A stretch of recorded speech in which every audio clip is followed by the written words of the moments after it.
días. Una sonora bofetada al feminismo, al ecologismo y al comunismo. Es lo que han dado los chilenos a Gabriel Boric en las urnas tras rechazar la propuesta de nueva constitución. Más de 13 millones de ciudadanos han participado en este plebiscito en el que el voto era obligatorio y un 62%, mucho más de lo que prevían las encuestas, ha rechazado esas nuevas bases. Se trata de la gran derrota de Boric en sus primeros 6 meses de mandato, en los que los graves problemas económicos que sufren los chilenos han quedado de manifiesto. Su presidente ha preferido ignorarlos y ampararse en la violencia y la delincuencia. Tras ese brutal no de Chile a la senda comunista, hoy Boric se reúne con el resto de partidos políticos porque todavía tiene margen para poder plantear un nuevo borrador constitucional, mientras que las peticiones de dimisión se acumulan para volver a la libertad y a la esperanza de construir un país próspero.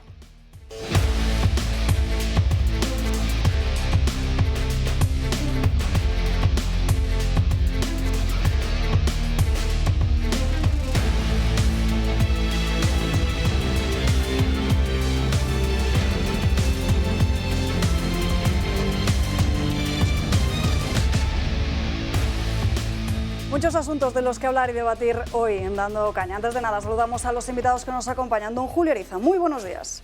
Doña Alba, buenos días. Qué bien estar aquí otra vez. Arrancamos temporada de nuevo en Dando Caña. Los espectadores que seguro que tenían un poco de mono del toro de septiembre, ¿no?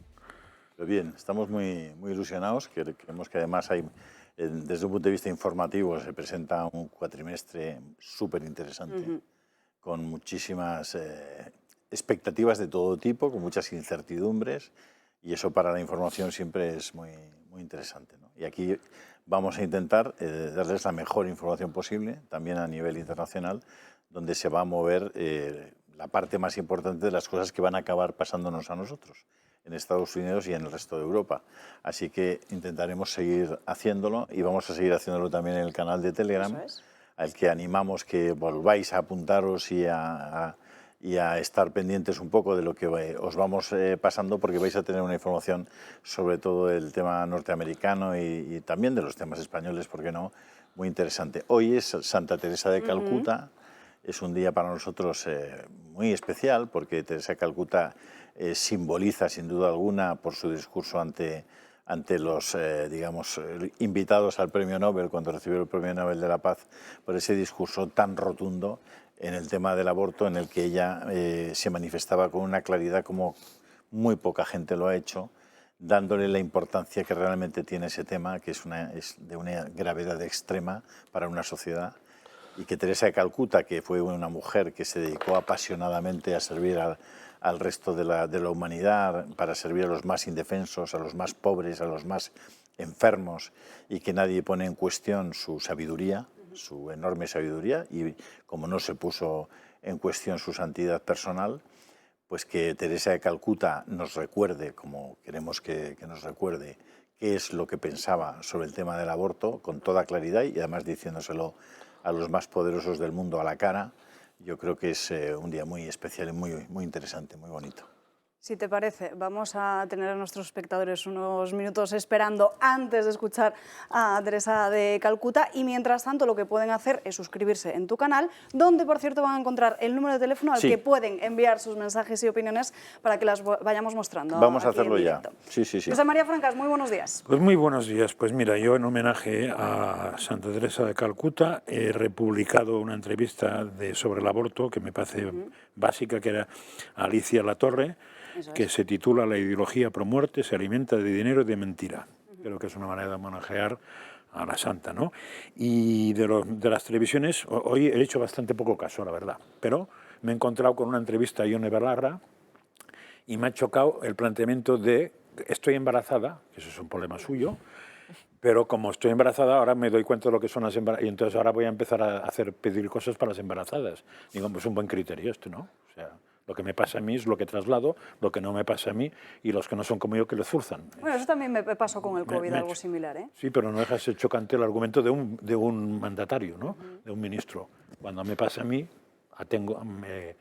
estaré atento al asunto, si no me pasa a mí que zurzan. Entonces, es curioso. Veo, Francas, que iniciamos en septiembre y te sigue sorprendiendo. Me sigue sorprendiendo casi todo, sí. Bueno, la semana pasada me sorprendieron cosas mucho. Eso me recuerda a un amigo mío que estaba hablando de su hijo, que era un poquito inmaduro, Y dice, ¿pero y qué edad tiene tu hijo? Y dice, 26 para 14. Está bien. Pues, José Manuel García Margallo, muy buenos días. ¿Qué tal? Buenos días. ¿Cómo ves el panorama?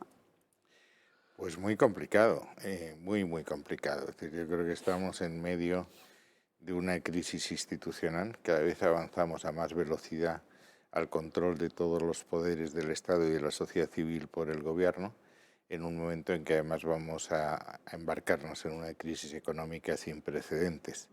La confluencia de las dos crisis yo creo que no ocurría desde que tuvimos que abordar la transición democrática, es decir, se cuestiona ya lo que fue la transición, se cuestiona lo que la izquierda extrema llama el régimen del 78 de forma muy despectiva, y avanzan en lo que es el control social, es decir, la teoría. Y estabais hablando de Chile, muchas de las cosas que se han discutido en Chile están en el modelo alternativo que propone Unidas Podemos, que bebe de fuentes latinoamericanas. El concepto de la plurinacionalidad es un concepto que está inscrito en Podemos y que ha justificado el rechazo por parte de los chilenos. Todo el sistema de la expropiación del sistema de pensiones privados, todo el tema de derechos por identidades, lo cual rompe el principio de que todos somos iguales en derechos y obligaciones ante la ley, que es la razón, la ilustración en la Constitución.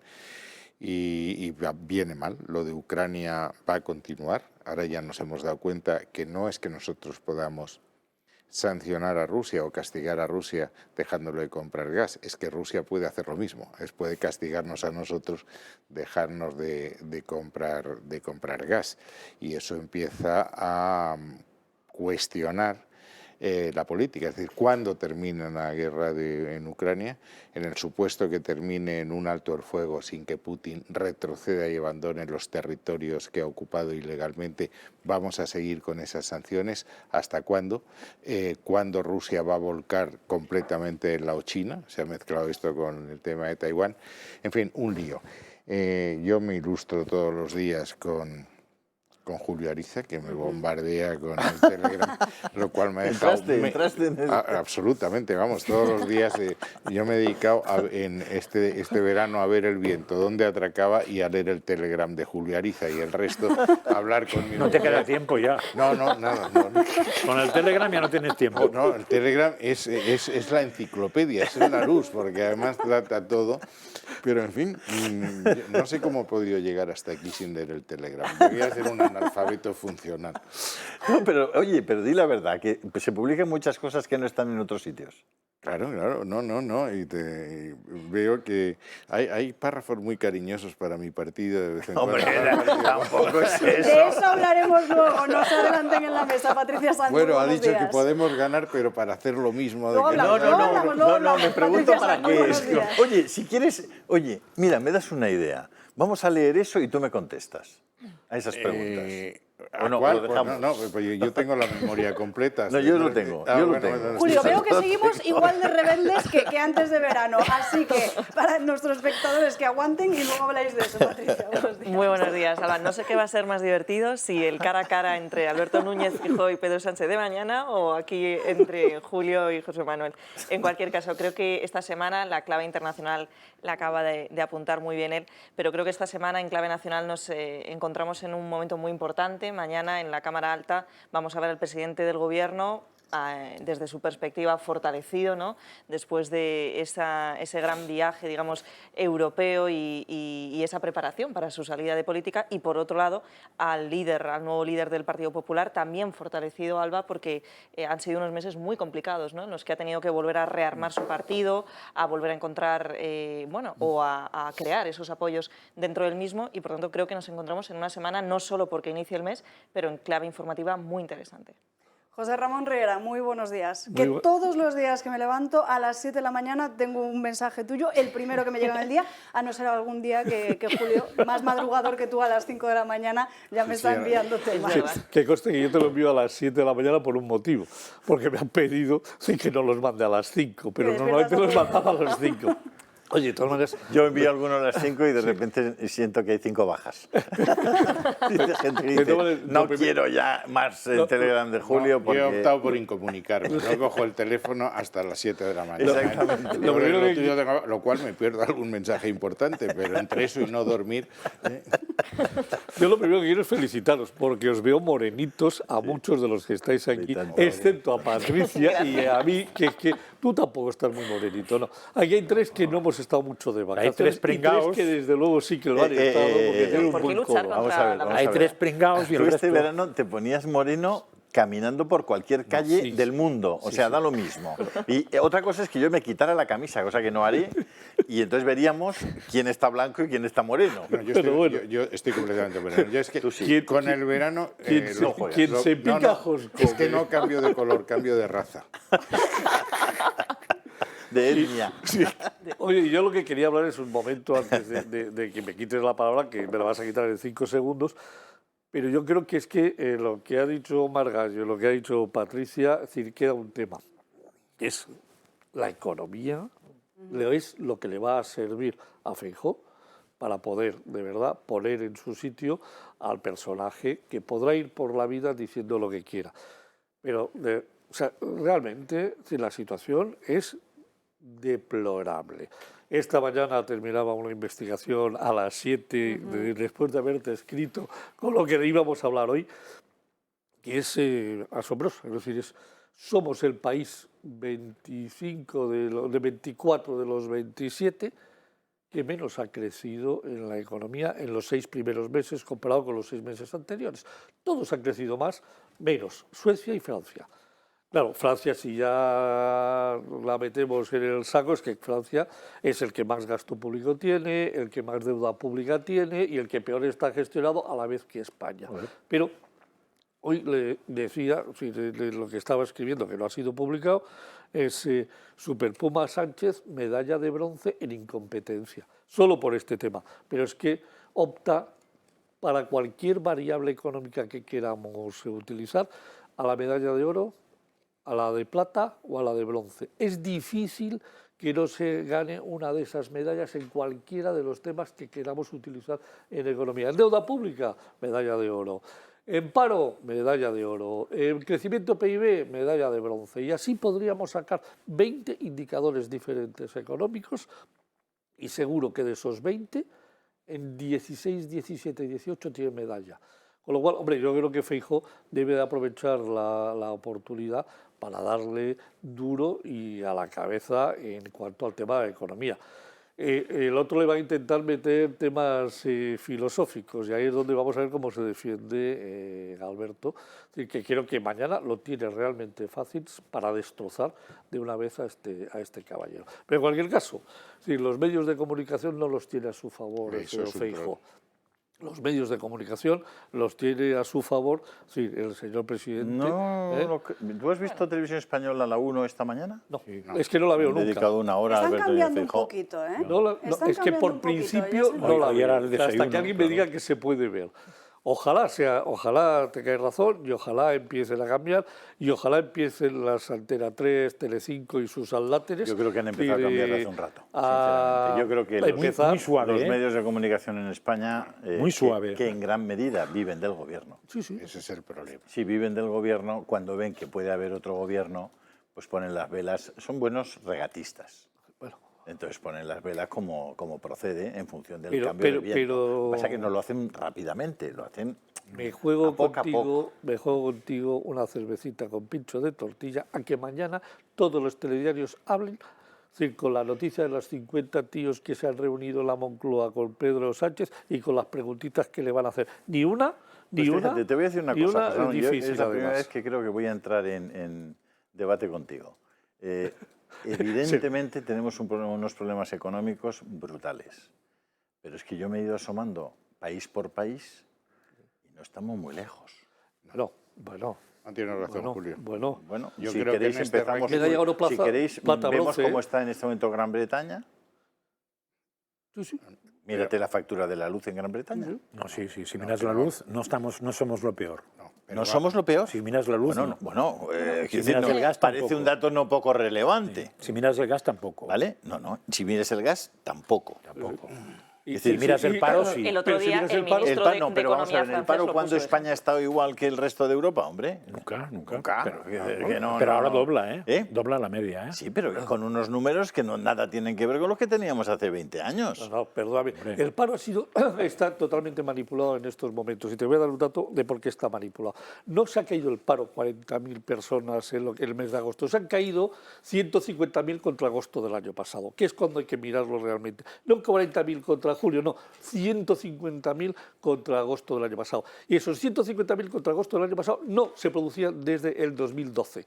Desde el 2012-2013 no teníamos una caída del paro contra el año anterior del mes de agosto. Y de los puestos, y eso es lo que hay que mirar. Y de los puestos creados, ¿cuántos son públicos? Y dos. Muy importante. En esta caída de 150.000 no se contemplan lo de los fijos discontinuos. Es decir, que si metiésemos a los fijos discontinuos, posiblemente estaríamos en 200 yo no te y discuto pico. que la situación en ese aspecto es muy mala. Lo que En te deuda, digo es que lo que yo deuda. estoy viendo en Alemania... Déficit. Sí, que los otros están muy mal también. Muy Eso mal. Eso es verdad. Oye, las cosas O sea, como son. España no es una nos isla. engañemos. Alemania en Es este un momento desastre, tiene pero unos no es una problemas isla. que puede dejar a la mitad de sus fábricas del mundo del metal y del mundo de la automoción, según me dicen ellos, Sí. paralizadas. De momento ha crecido el doble que España. ¿Y quién tiene la culpa de eso? De momento ha crecido el doble que España. Sí, pero ¿quién tiene la culpa de que eso pueda ocurrir en Alemania? Alemania. Alemania, los que han mandado en Alemania. ¿Y quién mandaba en Alemania? Sí, La señora Merkel. La señora Merkel. No O sea, sola, ¿eh? No sola, pero mandaba la señora Merkel, Sí, como mandaba en toda Europa. con Schulz. ¿Cómo está Francia en este momento? Fatal. Fatal es poco. Sí, fatal es poco. O sea, Francia, que tenía una situación energética, con 73 minicentrales nucleares, algunas y otras grandes centrales nucleares, tiene la mitad paradas. De repente, tiene la mitad paradas. He nombrado porque a Francia con crecimiento inferior al de España. la deuda en Francia es deuda mayor que la española. O sea, quiero decirte, de acuerdo, sí, aquí se han hecho las cosas mal, pero yo creo que estructuralmente en Europa, aquí hemos permitido que se encadene a los estados al sistema monetario europeo y, por tanto, al Banco Central Europeo. Se les ha permitido unos déficits públicos que parecía, hacía 6, 7 años, que todo el mundo decía, oye, gracias a Europa no nos endeudaremos. Gracias a Europa porque nos van a poner límite al endeudamiento, a las subidas de los salarios, a las subidas de las pensiones, a las subidas de los salarios públicos, tal, no sé cuánto, no sé qué. Bien, no ha pasado nada de eso. Es decir, nuestro nivel de endeudamiento... Ayer publicaba un artículo que decía 3 billones más de deuda en los últimos 3 años y nos cuestan 30.000 millones de euros menos en toda la Unión Europea. ¿Cómo es posible? Por la puñetera maquinita del Banco Central Europeo, ha emitido 3 billones, sí, y claro, como lo están comprando a... Pero, José Ramón, se paga con inflación. Hablaremos de todo ello a lo ¿Qué es lo largo que han del hecho en programa Estados de hoy, Unidos? pero como bien decía Julio, al inicio de este Dando Caña, hoy se cumplen 25 años de la muerte de Teresa de Calcuta y hoy, justo después de lo ocurrido la semana pasada con el tema del aborto, es más importante que nunca que recordemos estas palabras. I feel one thing I want to share with you all. The greatest destroyer of peace today is the cry of the innocent, unborn child. For if a mother can murder her own child in her own womb, what is left for you and for me to kill each other?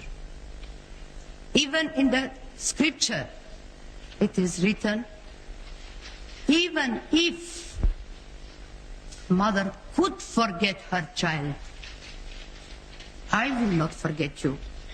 I have curved you in the palm of my hand. Even if mother could forget.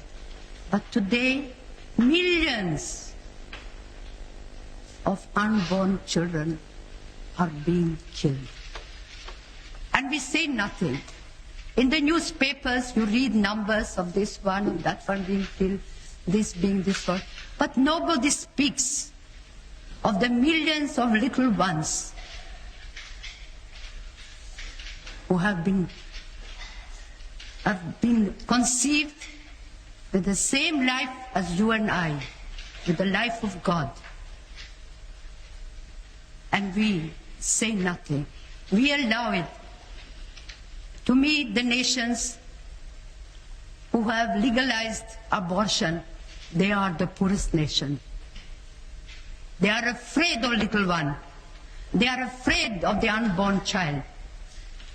And the child must die because they don't want to feed one more child, to educate one more child. The child must die. And here I ask you, in the name of these little ones, for it was that unborn child that recognized the presence of Jesus.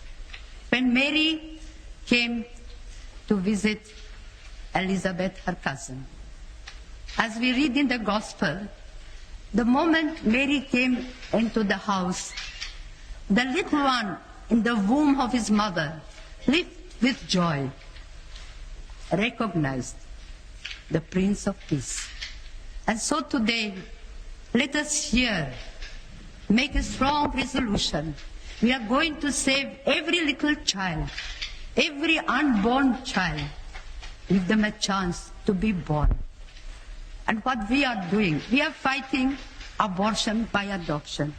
And the good God has blessed the work so beautifully that we are saved thousands of children, and thousands of children have found a home where they are loved, they are wanted, they are cared. We have brought so much joy in the homes where there was not a child. And so today I ask, since His Majesty is here, and before you all who come from different countries, let us all pray that we have the courage to stand by the unborn child and give the child an opportunity to love and to be loved. And I think with God's grace, we will be able to bring peace in the world.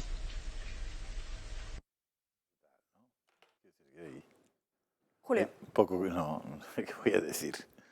Es decir, que yo creo que quien no se conmueve escuchando, pues no está hablando de una persona cualquiera, está hablando de una persona que dejó toda su vida, larga vida, a favor y cada minuto de su acción, de su actividad, era para cuidar a un leproso, para cuidar a un enfermo, para cuidar a un niño desvalido, para salvar a una mujer de que tuviera la tentación de abortar. Es decir, sí, o sea, era una mujer que, claro, fue santa súbita, nadie le discute, así como hay otros santos que... A Teresa de Calcuta, pues es indiscutible. Es decir, era una mujer extraordinaria que amó a la gente con la que convivió, los amó apasionadamente, independientemente de su raza, de su sexo, de su religión, de su condición de pobreza o de riqueza. Y ella, que era una mujer sabia, es decir, que había llegado a un conocimiento profundo del mundo, de Dios, de la libertad del hombre, te dice eso. Y lo dijo ante los que probablemente no querían escucharlo, porque ya se les ve las caras que están todos ahí diciendo, oye, tenemos que comernos esto, ¿no? Y les está diciendo, oye, que estáis asesinando a los niños. Es decir, y les pone el ejemplo, y dice, es que en el Evangelio te deja muy claro que el niño que estaba concibiendo Isabel, que era San Juan Bautista, cuando entra la Virgen a ver a Santa Isabel, se mueve en su vientre y exulta de alegría. El bebé en el vientre de Santa Isabel, lo dice el propio Evangelio, es decir, es uno de los pasajes más clarividentes, más lúcidos sobre el tema del aborto, ¿no? Entonces, bueno, escuchar a Teresa de Calcuta a mí me parece que debemos escuchar y muchas veces y por lo menos pensar sobre ello, porque dice algo que es profundo y que es real y que la gente no entiende. Es decir, no podemos tener paz en el mundo mientras aceptemos matar, que las madres, y además lo propiciemos, que las madres maten a sus hijos en su vientre. No, porque ese proceso comienza con esa guerra terrible a un indefenso, al más de los indefensos, al mayor de los indefensos, ¿no? Parece a mí.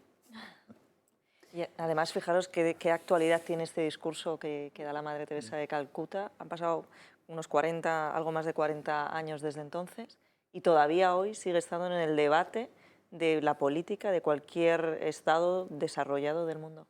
Y ahí está. Todavía hay unos poquitos que defendemos la vida, unos poquitos medios de comunicación que lo hacemos y otros muchos que atentan contra ello, pero mi opinión es que en tanto en cuanto atentemos contra la vida y la propiedad privada son dos pilares básicos de cualquier sociedad y está abocado al fracaso. Sigue vigente porque todavía hoy es un problema.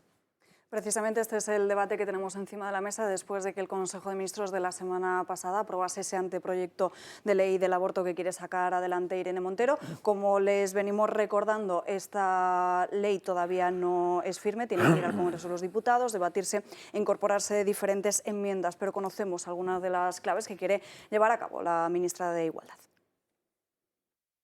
La nueva ley del aborto llega al Consejo de Ministros como un anteproyecto de reforma de la ley actual, pero eso sí, sin un informe previo del Consejo General del Poder Judicial. Y es que esta reforma, impulsada por Irene Montero y su ministerio, va a sortear al órgano de gobierno de los jueces para así iniciar los trámites para la pretendida ratificación de la norma en el Parlamento. Y es que el Consejo General del Poder Judicial asegura que no ha tenido tiempo material para elaborar el informe porque fue el propio Ejecutivo el que envió con retraso el anteproyecto, un hecho que demuestra una vez más cómo funcionan Sánchez y sus ministros. Es una ley que será tramitada por vía de urgencia y, como les decía, es una modificación de una ley, la Ley 2/2010. Por tanto, esta nueva ley del aborto tiene unos pilares muy sólidos en esa Ley 2/2010. Esta reforma además trae consigo puntos bastante polémicos y es que uno de los objetivos clave consiste en facilitar y garantizar el acceso al aborto gratuito y universal, es decir, a través de la sanidad pública. Y a esto se le suma el fin de los 3 días obligatorios de reflexión. Sin duda, otro de los puntos que más discrepancias se encuentra es el de atención permitir que las menores de 16 y 17 años aborten sin necesidad de permiso paterno, a lo que hay que sumar el acceso a la píldora del día después de forma totalmente gratuita. Y es que este gobierno trata por todos los medios de acabar con las vidas humanas porque también quieren repartir métodos anticonceptivos gratis en centros públicos, incluidos además centros educativos. Y esto no es todo, sino que a partir de ahora las mujeres con menstruaciones dolorosas podrán pedir una baja laboral de hasta 3 días, pero no solo los no nacidos corren peligro, todos aquellos médicos que no quieran practicar abortos por objeción de conciencia serán incluidos en una lista negra pública. Pese a todos estos puntos, la ministra de Igualdad sigue defendiendo esa ley que atenta contra la vida. Uno de los pilares de esta nueva ley del aborto tiene que ver con que la red pública sea la red de referencia para la interrupción voluntaria del embarazo. En definitiva, una ley que permita garantizar los derechos sexuales y reproductivos de las mujeres. Y es que los no nacidos cuentan cada vez con menos derechos y la vida humana está en más peligro que nunca.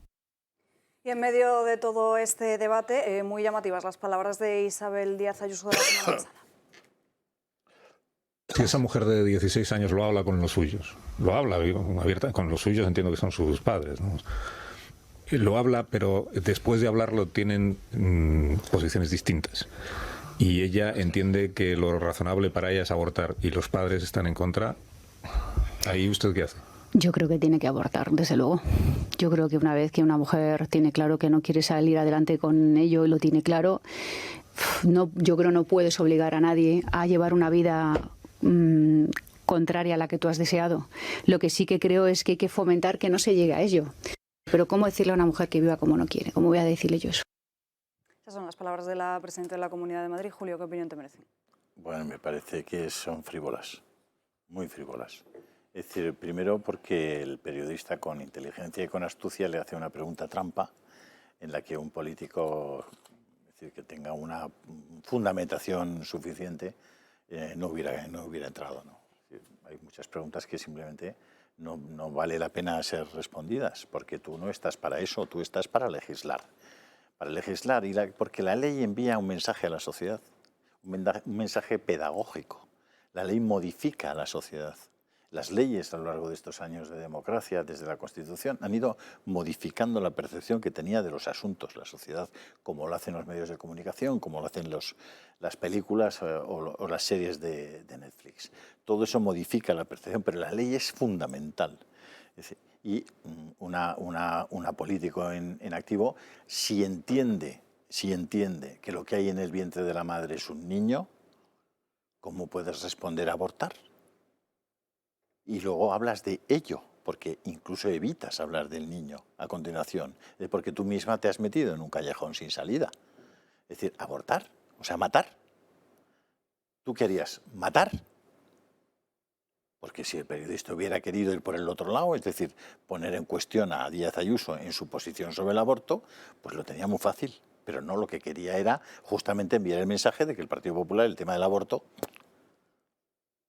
bueno, pues yo creo que se ha equivocado gravemente. Ha dejado un espacio clarísimo a los que pensamos que no se puede abortar y que lo que tenemos que enviar desde la ley y desde el gobierno es un mensaje, primero, de que en España no hay niños. Tenemos un problema demográfico del carallo. Y de que todo el mundo reconoce que tenemos ese problema demográfico. Y si tenemos ese problema, tendremos que atajarlo, tendremos tal. Y si cada año hay 100.000 abortos no espontáneos, sino provocados en España, pues tendremos que ir a reducirlos lo máximo que podamos. Y para eso hace falta una concienciación por parte de los poderes públicos.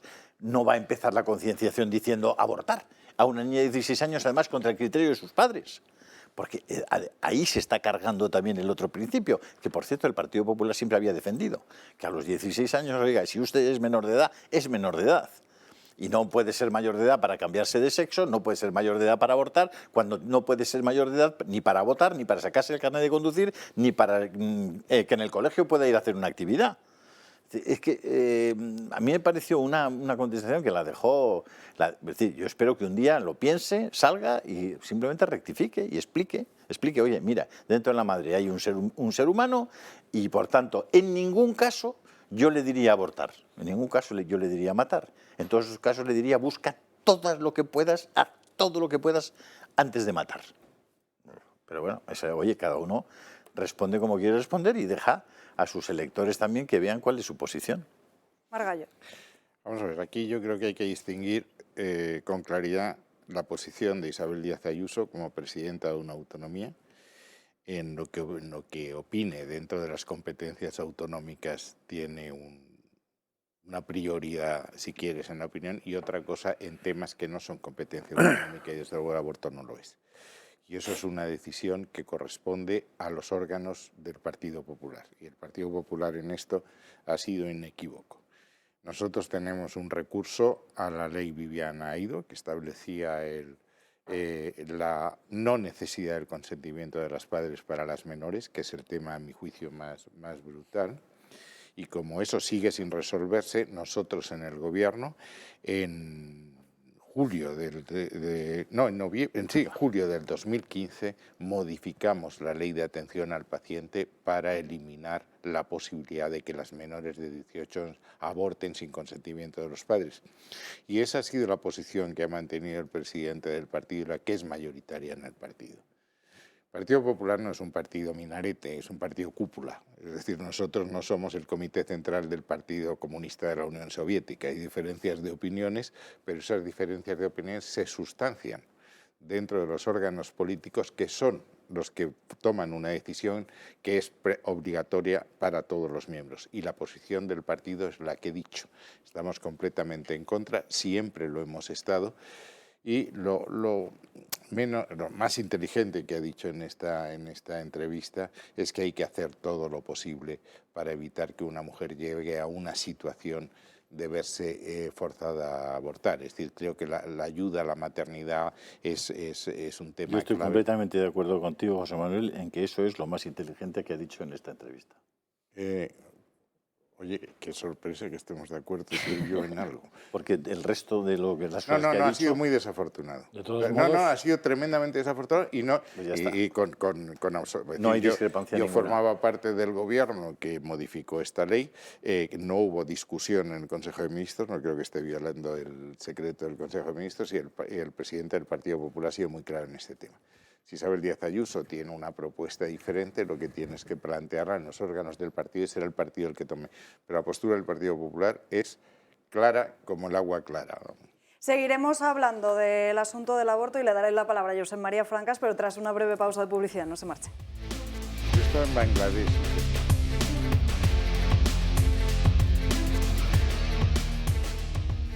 Cuando yo me fui debíamos 0 euros al Estado. En estos momentos se deben más de 45.000 millones de euros al Estado. La verdad de Camps. Próximamente estén muy pendientes y en unos días les desvelaremos esa fecha, pero seguro que Julio, sin decirnos cuándo vamos a estrenar, seguro que nos puedes contar un poquito. Sí, nos pasamos 2 días enteros en una furgoneta con Paco Camps recorriendo toda la Comunidad Valenciana, una parte de ella, porque es muy grande. Quien no conozca bien la Comunidad Valenciana, tela, ¿eh? Tela, primero, la capacidad empresarial que tienen los polígonos industriales espectaculares, el ayornamiento que ha hecho toda la ciudad de Valencia muy especialmente y que hizo en la época de Rita Barberá y de Eduardo Zaplana. Ya empezó con Eduardo Zaplana. Es decir, aquella comunidad no te la acabas, es espectacular. Y entonces lo que hemos hecho con Paco Camps es demostrar, hombre, que allí pasó una gente que hizo cosas y hemos ido a ver las cosas que hicieron, porque la política al final va de hacer cosas, ¿no? Y entonces le cogimos a Paco y dijimos, oye, ven, enséñanos qué hicisteis. Y hemos ido recorriendo los sitios de las cosas que hicieron, desde universidades, a puentes, a autopistas, autovías, yo qué sé, los edificios de todo el oceanográfico, la Ciudad de las Artes y las Ciencias. No nos cuentes más. Bueno, es un reportaje muy singular. Pues que estén muy pendientes nuestros espectadores y dentro de muy poquito ese estreno sobre la verdad de Camps, pendientes también del canal de Telegram de Julio, que normalmente se adelanta y lo contará antes en su canal. Bueno, hablábamos del tema del aborto y uno de sus puntos más polémicos que quiere llevar a cabo Irene Montero es la creación de una lista negra de objetores. Dejadme que salude y luego volvemos a la mesa a Antonio Barrera, que es abogado especialista en Derecho de Consumo de Global Inco Abogados. Muy buenos días. Muy buenos días, Alba, ¿qué tal? A raíz de la semana pasada de un gato al agua han interpuesto una reclamación previa a un procedimiento ante la Agencia Española de Datos contra el Ministerio de Igualdad por esa lista negra totalitaria, porque entienden que es totalmente contrario a derecho. ¿Qué derechos fundamentales se estarían vulnerando? Pues mira, en concreto se vulneran los derechos en el ámbito del artículo 16 de la Constitución Española, que ampara el derecho a la libertad ideológica o por cualquier tipo de motivo, ¿no? Entonces, el apartado 2 de ese mismo artículo es lo que es muy claro, porque lo que hace es prohibir a cualquier persona a que declare precisamente sobre esa línea de pensamiento, creencias o incluso filosofía, ¿no? Eso por un lado. Por otro lado, también tenemos que está vulnerando el artículo 18 de la Constitución Española, que es lo que regula la intimidad, el derecho a la intimidad, al honor personal, a la intimidad familiar. Todo eso incardinado también en el apartado 4 de ese mismo artículo, el artículo 18, que es cuando se menciona que la propia ley regula el uso de la informática para precisamente garantizar este derecho a la intimidad y al honor. ¿Qué es lo que ocurre en este caso? Pues lo que ocurre en este caso es que toda la normativa que tenemos en materia de protección de datos es un desarrollo de este mismo artículo. Nosotros, ¿qué es lo que propugnamos? ¿Qué es lo que defendemos a través de esta reclamación? Precisamente incluir a un profesional médico que se niega a realizar un aborto amparándose en motivos de ideología, incluso religión, o ya sea por motivos morales o étnicos. Pues evidentemente ese tipo de listas está vulnerando su derecho fundamental, precisamente porque primero se les obliga a declarar sobre ello y segundo se exponen sus datos públicos en esos registros o ficheros, siendo totalmente contrario no solo a la Constitución española, sino en este caso a la norma que desarrolla ese artículo 18, que es toda la normativa referente a protección de datos. Y por eso nosotros interpusimos dicha reclamación. Tenemos también con nosotros a Ana Tenorio Caro, que también es abogada de este mismo despacho. Estábamos hablando de que se vulnera el artículo 16 de la Constitución y claro, veríamos como un grupo de médicos podría quedar señalado y no sabemos qué repercusión podría generar en su actividad diaria como profesionales. Muy buenos días, Ana. Buenos días. Pues en principio la repercusión puede ser inmediata, sobre todo el señalamiento entre los propios profesionales, aquellos que se opongan y los que no. Estamos hablando de ficheros que hasta el momento no sabemos cómo se van a utilizar, tampoco quién lo va a supervisar. Ahí hay un contenido bastante oscuro, de ahí nuestra inminencia para formular la reclamación, no solamente al Ministerio, sino seguidamente, en el caso de que no obtengamos respuesta, a la propia Agencia de Protección de Datos. Como ha dicho mi compañero Antonio, los derechos fundamentales son claros, el artículo 16 y el 18 en relación con el Reglamento General de Protección de Datos, que prohíbe expresamente que este contenido tan específico y especial sea registrado en ficheros o incluso podríamos llamarle listas negras, ya que no sabemos en qué objetivos se van a realizar. No tiene la objeción de conciencia la necesidad de ser controlada o registrada, ya que no tiene nada que ver con el derecho de las mujeres. Antonio, me hablaba antes de esa reclamación que habían interpuesto ante la Agencia Española de Protección de Datos. No sé si han tenido ya una respuesta o cuál es el tiempo para que respondan precisamente a eso y cuáles serían, en su caso, los siguientes pasos. Bueno, debemos puntualizar porque realmente no se ha presentado la reclamación directamente contra la Agencia Española de Protección de Datos. Nosotros, bueno, realmente en aplicación estricta del Reglamento General de Protección de Datos podríamos haberlo hecho. No obstante, desde el despacho hemos optado que la mejor vía es pues darle una pequeña oportunidad al Ministerio de Igualdad para que recapacite sobre todo lo que concierne a esta creación del fichero donde se recojan los datos públicos de esos médicos que al fin y al cabo se están negando a practicar un aborto conforme. Bueno, ya no solo, ya da igual un poco por qué motivos un médico se niega o no se niega.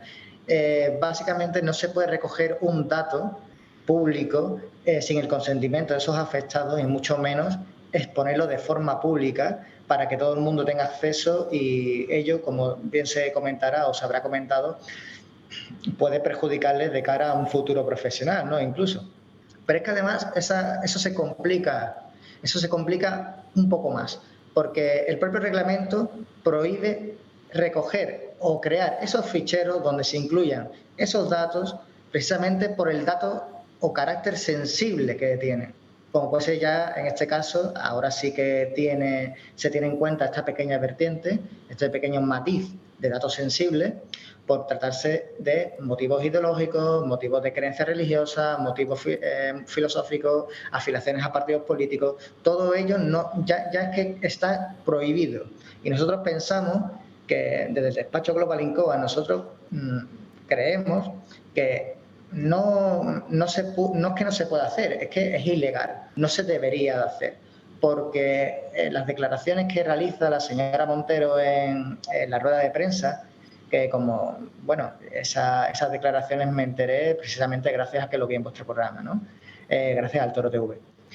Pero lo que dice la señora Montero en esas declaraciones es que se puede compatibilizar el derecho al aborto de esas mujeres con la creación de esas listas porque se protege el derecho a la objeción de conciencia. Es que nosotros pensamos que no es así. Es decir, no es que no sea así, es que la ministra está poniendo en este caso en valor dos conceptos que es que ni siquiera tienen nada que ver. No tiene nada que ver el derecho a la objeción de conciencia con el hecho de coger a esos médicos e incluirlos en unas listas para garantizar un derecho o no un derecho al aborto. Pensamos que se trata de un tratamiento de datos que con el reglamento por delante, pues evidentemente es totalmente ilegal, es contrario a derecho. Y primero porque no se justifican los motivos por los cuales se crea esa lista e incluso aunque los pudiera justificar, pensamos que es un tratamiento desproporcional, un tratamiento totalmente ilegal de ese tipo de datos. Antonio, Ana, les pregunta José María Francas. Sí, a ver, Antonio, no sé cuál de los dos me puede responder, pero si no recuerdo mal, hay una ley previa a la modificación de la ley del aborto, que es la ley de eutanasia, que sí que es una ley en España que está aprobada y que ya contemplaba la aparición de las listas negras de los médicos que quieren o no quieren practicar la eutanasia, con lo cual tendríamos un precedente negativo. ¿Se ha recurrido de alguna manera a la ley de eutanasia, la famosa lista negra, o es que no está contemplada la lista negra, o qué ha pasado? Bueno, Ana, si quieres te dejo que contestes tú a esta pregunta, o si no contesto yo, como tú prefieras. Bueno, en principio, desde nuestro despacho no hemos recurrido a esta ley. Pero sí que es cierto que de un tiempo para acá estamos contemplando el recurso no solamente continuado de cualquier acción discriminatoria. De hecho, hace aproximadamente un año que Antonio y yo nos unimos en este despacho Global Incoa, que es de actividad reciente o relativamente reciente, y estamos enfocados en la protección de derechos fundamentales. No podemos hablar de lo que se ha hecho, sobre todo por otros profesionales. Hablamos de lo que hacemos nosotros ahora, y que en el caso de la eutanasia también contemplamos que tiene carácter discriminatorio siempre y cuando no tenga una relación directa con el derecho del paciente o de la persona afectada. Pues Antonio, Ana, muchísimas gracias por estar con nosotros en directo. Seguimos en contacto. Muchas gracias a vosotros. Bueno, hablábamos de todos modos, antes Alba, si me permites, Sí, al adelante. margen de eso, yo soy médico y lo primero que hago es salir y decir, no, yo no haré abortos. Ya me puede usted poner en la lista que quiera. Y teóricamente debería haber, y me parece que hay, porque el presidente del Colegio de Médicos Sí, hablamos con él la recientemente semana pasada en El Gato al Agua. se manifestó clarísimamente como en cumplimiento del juramento hipocrático, el aborto no es un acto médico, es un acto antimédico que consiste en quitarle la vida a alguien en vez de proporcionarle ayuda para que mantenga su vida. Con lo cual, en este momento, si una serie de colegios de médicos y una serie de médicos importantes simplemente levantaran la mano y dijeran, claro que no, pues no tenemos que estar en ninguna lista. Nosotros, por el hecho de ser médicos, no vamos a practicar abortos porque somos médicos, no somos carniceros, no somos verdugos, no somos tal, somos médicos. Por tanto, no me ponga usted en ninguna lista. Por el hecho de ser médico yo no voy a hacer ningún aborto. Pero es precisamente lo que necesitamos, que haya más médicos Claro, como es Manuel que Martínez al Sellés, final, que salgan públicamente claro, a definirse. al final, el gran problema que tiene esta sociedad en muchos temas es el silencio. El silencio y la cobardía. De personas que creen que van a perder un punto de ascenso político, un punto de ascenso médico, un punto de ascenso farmacéutico, un punto de ascenso biológico, un punto de no sé qué, en sus respectivos trabajos. En vez de decir, oiga, mire que no, que esto es clarísimo. Lo que pasa es que eso no, que decir, lo que estás diciendo tú sería la ejemplaridad del médico. Claro. Y en cambio lo otro sería la legalización de una cosa que es abiertamente anticonstitucional, claro, que es el que te tengas que pronunciar en cuestiones filosóficas o religiosas, claro, tal, es que para poder ejercer una profesión. De todos modos, claro, yo le he hecho esta pregunta porque me parece que estamos hablando de una ley que no es una ley, sino que es un proyecto de ley. Y en cambio en la eutanasia estamos hablando de una ley aprobada. Luego sería mucho más rápido si vas a recurrir al Constitucional, a la Junta de Protección de Menores o a una tía mía, a hacerlo por una ley aprobada que por una ley mentalmente pensada, con lo cual sería mucho más eficaz y ya se hubiera podido poner aquel recurso si realmente lo que preocupa es el tema de las listas Tampoco negras. estoy seguro de que con la ley de la eutanasia se haya impuesto legalmente pues la configuración de una lista de médicos que se niegan a hacerla. Parece que por eso he buscado la información. Claro, yo no he buscado la ley, efectivamente he buscado así. Los comentarios de prensa donde Me se habla de la ley. sorprendería mucho, José María. Pues todo el mundo lo da por hecho. Me sorprendería mucho. Pero es que no se pueden hacer listas. Es decir, es que la Constitución lo que dice es que nadie está obligado a confesar, a hacer público sus preferencias filosóficas, religiosas, políticas, etcétera. Es que esto es un proceso de señalización. Ahora es al que no quiere hacer el aborto, al que no quiere hacer la eutanasia, al que vote al Partido Popular. Es decir, esto es completamente absurdo.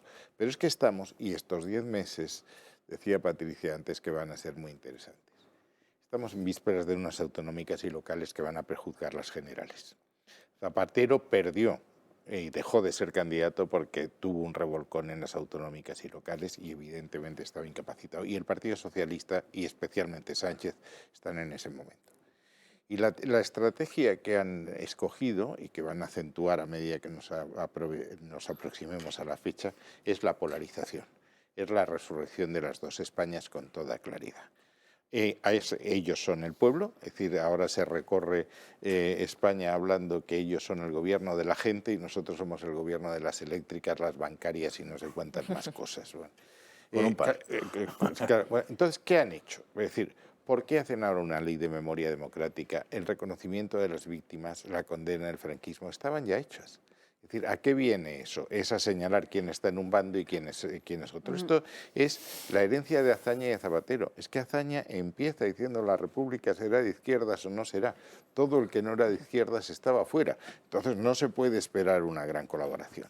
Y a partir de ahí es que España tiene muy poco respeto por lo que son las formas en la democracia, y las formas son vitales para garantizar los derechos y libertades.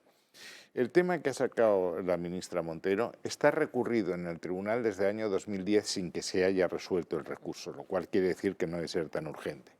Bueno, pues ahora manda una ley en que da 18 vueltas a lo que ya había, sin esperar el informe del Consejo del Poder Judicial, cosa que no hizo Viviana Aido, que dio 2 prórrogas, y quiere un procedimiento de urgencia. ¿Por qué? Porque quieren colocarlo en periodo preelectoral. Es decir, es tan urgente para España el tema, es muy grave, pero es tan urgente que las menores de 18 años puedan abortar sin consentimiento de los padres, o tenemos otros problemas.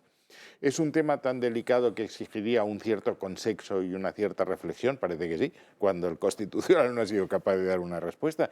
Todo lo que van a sacar ahora va a ser exactamente eso. Todo lo que pueda polarizar y dividir, porque aquí él ha decidido que su persona, como dice algún periodista, ha decidido que aquí hay 2 bandos.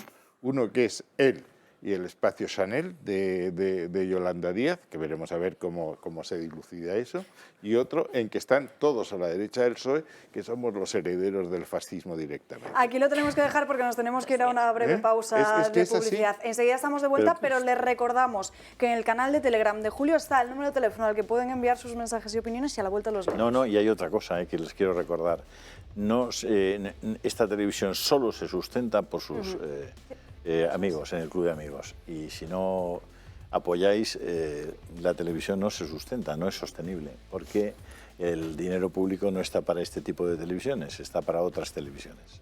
Entonces, si no lo apoyan los espectadores, no va.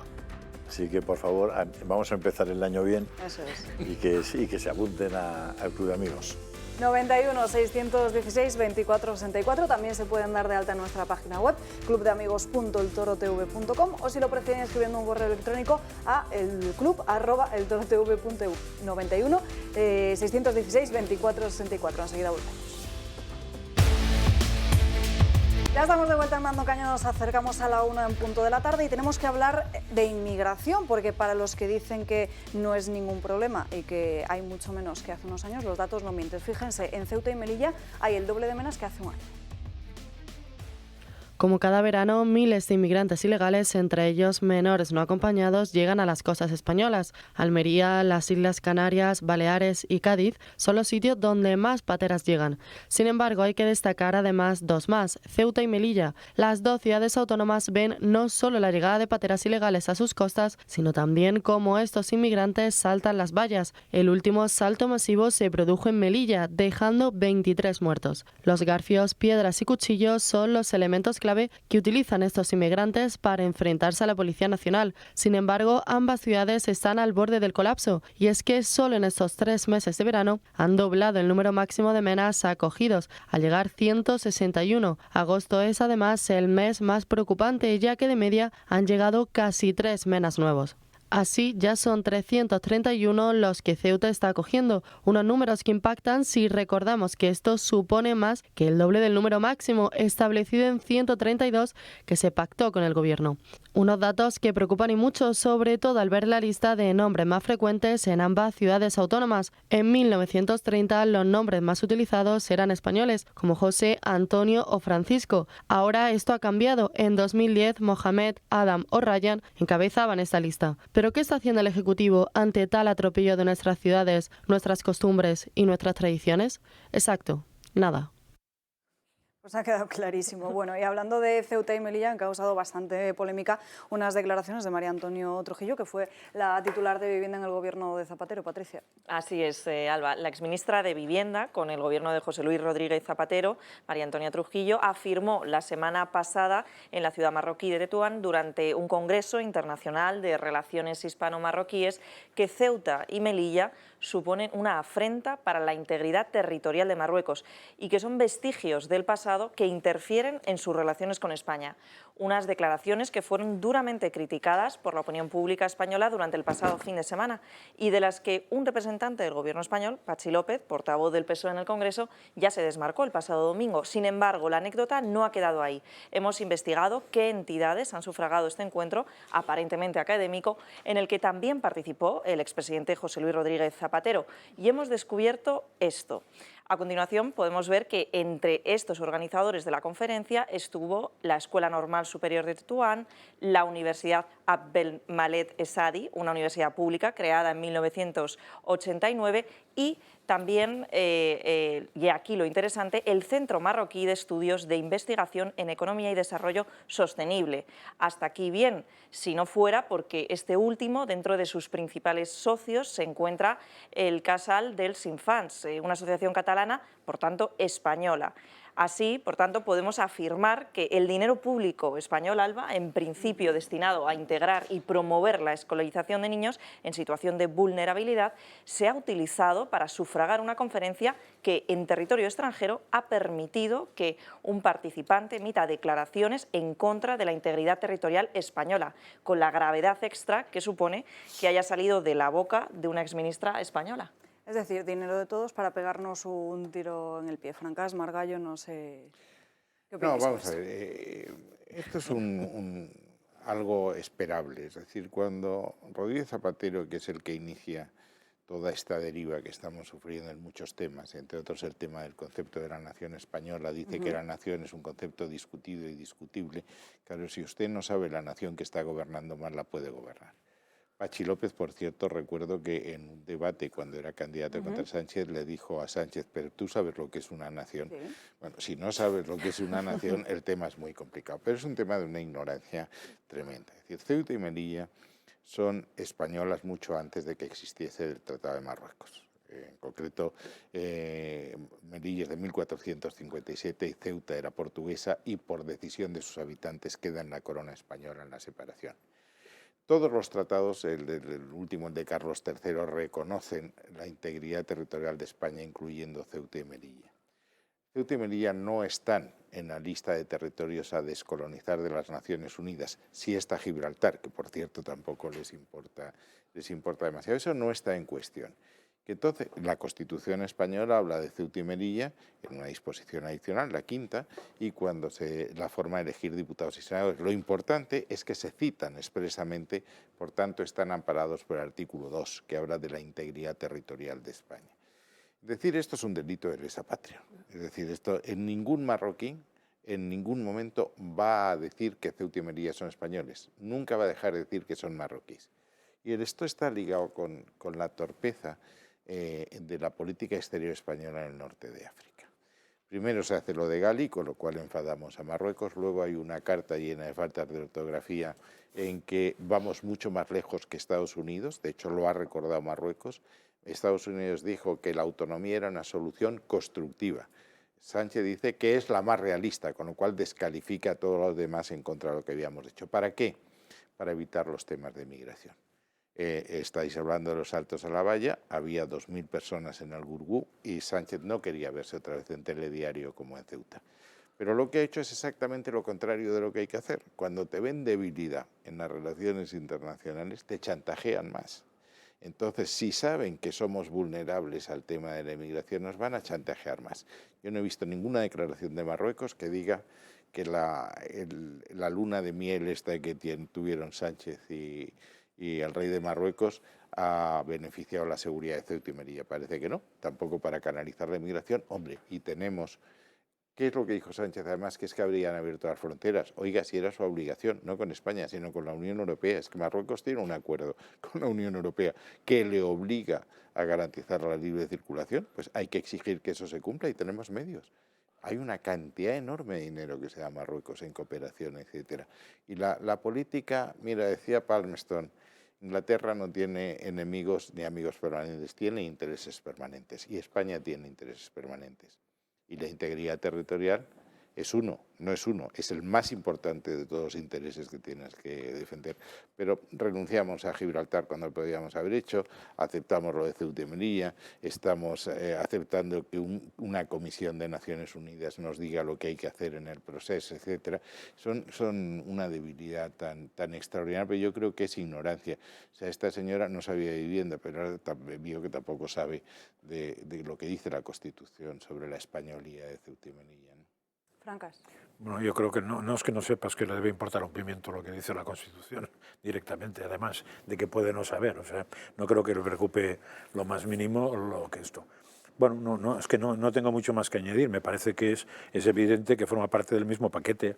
Cuando no te aclaras en lo que es, pues difícilmente defenderás nada, ¿no? Entonces, bueno, de estas sorpresas tendremos muchas, y además eso también indica que el PSOE no es que no se aclare, es que tiene unas ideas distintas, con lo cual no es de fiar. El problema es que no es de fiar, y el PSOE con Zapatero no era de fiar, y el PSOE con Sánchez es menos de fiar todavía, porque bueno, aún cuesta entender por qué no va directamente enfocado contra la monarquía.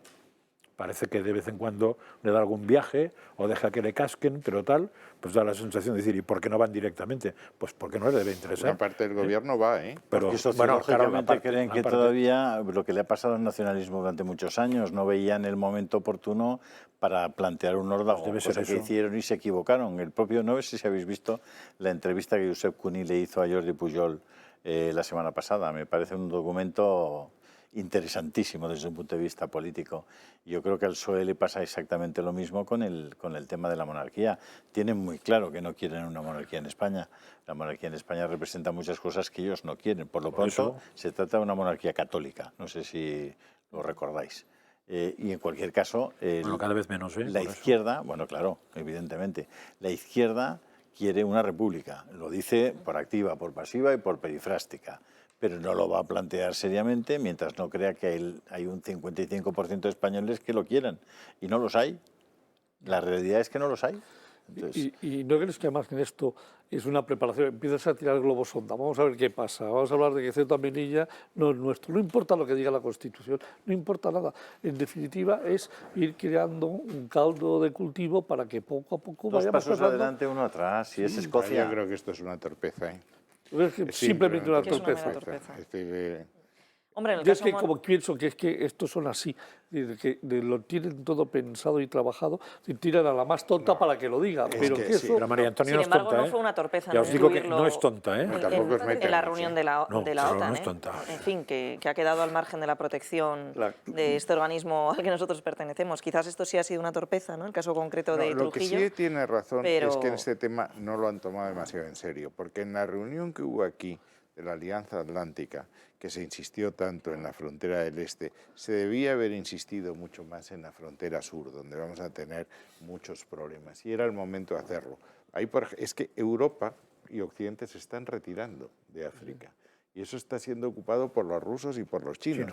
Luego, no era ningún disparate decir en Madrid, vamos a pensar sobre lo que pasa en la frontera sur, y dentro de esa frontera sur garantizar la integridad territorial de España y evitar, por tanto, conflictos con posibles aliados como serían Marruecos y eventualmente Argelia, si se le atrae del campo ruso, pues hubiese sido Pero ahí muy clarificador. nos engañaron una vez más, porque alguien del gobierno que dijo que sí, que de hecho se había hablado, se había contemplado y se había firmado. Fíjate cómo no de las islas griegas que están en la costa de Turquía sí se habló.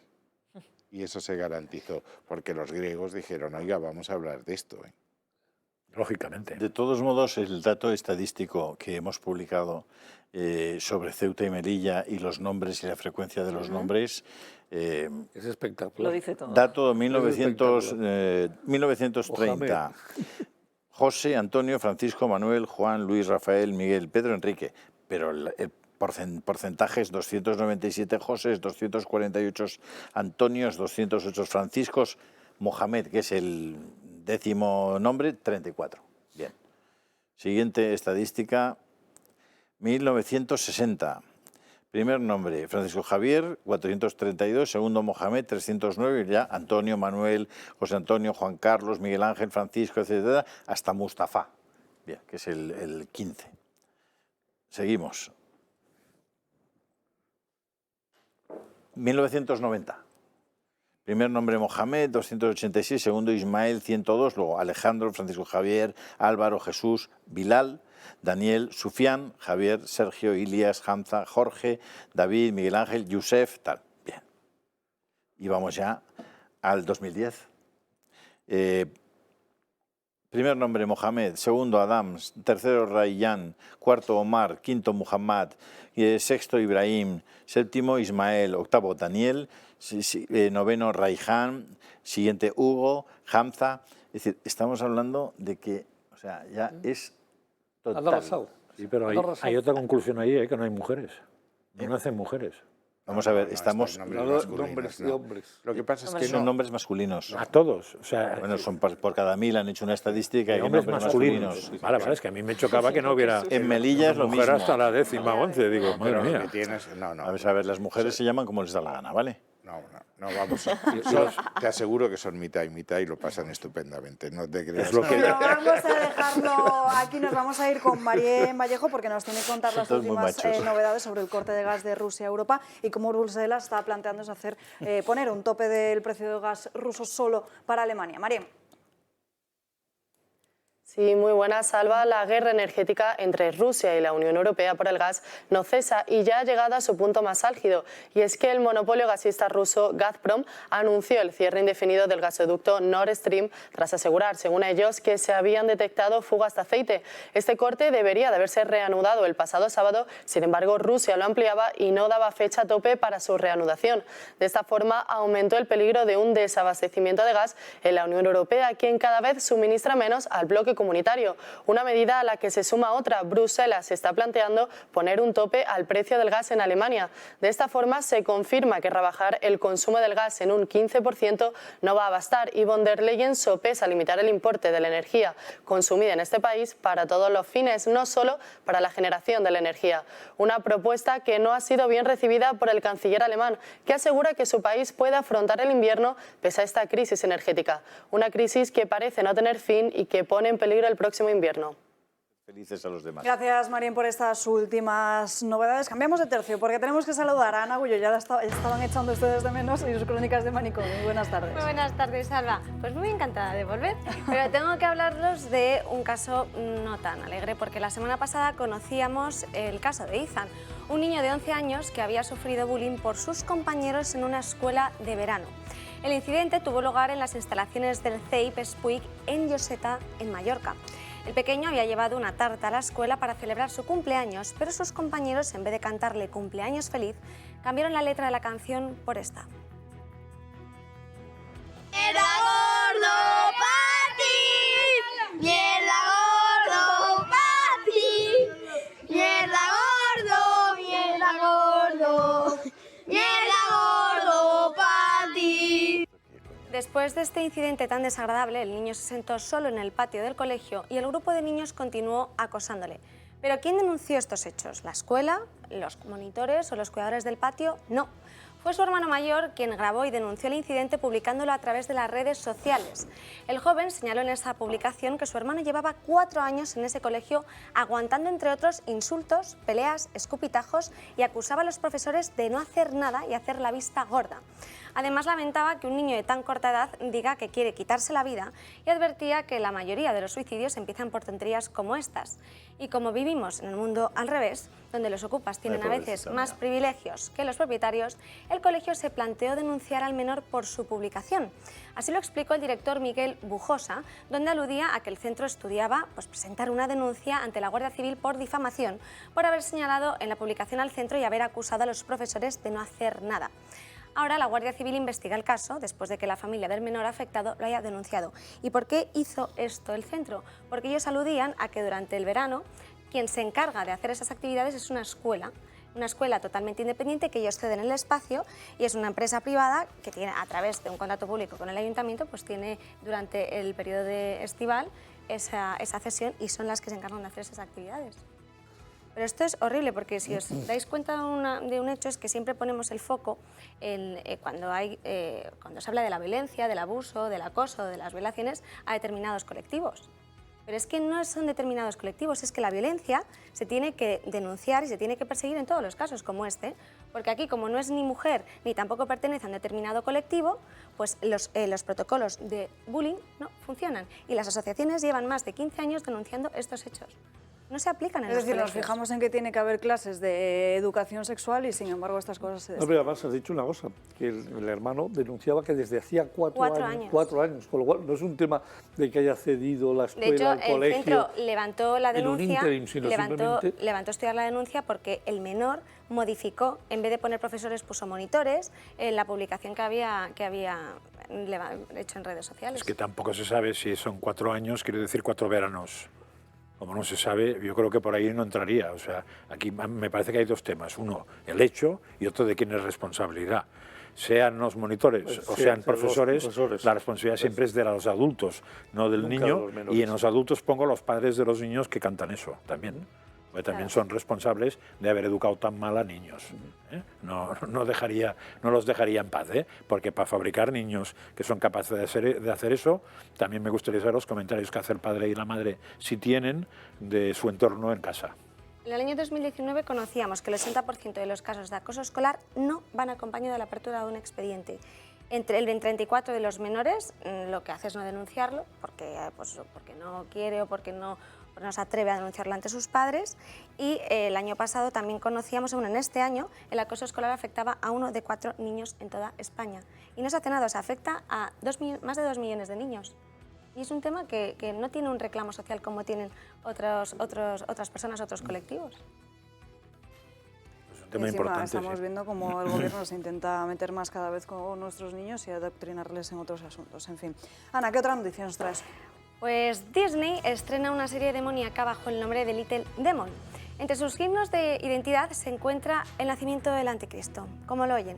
La trama narra la historia de cómo Satanás deja a una mujer embarazada y 13 años después regresa para tener la custodia de su alma. La serie, lo peor de todo, es que es de dibujos animados con un contenido muy sórdido, lleno de blasfemias, desnudos y de lenguaje muy ofensivo, dirigido obviamente solo para adultos, pero al tener ese formato de animación, muchos niños caen rendidos ante él. Lo peor no es solo eso, sino que su trasfondo indica, por ejemplo, en uno de los capítulos, la niña mata a varios jóvenes de su edad y lo excusa diciendo que no era su intención. Pero ojo a lo que le responde Satanás.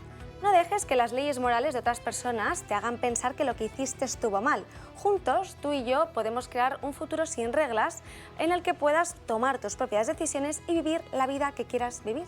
Este es un mensaje que Lo que vemos... decía Isabel Díaz Ayuso. Justo lo estaba pensando en ella. Es un mensaje que vemos continuamente en los políticos. Bueno, ya, pero es otro nivel.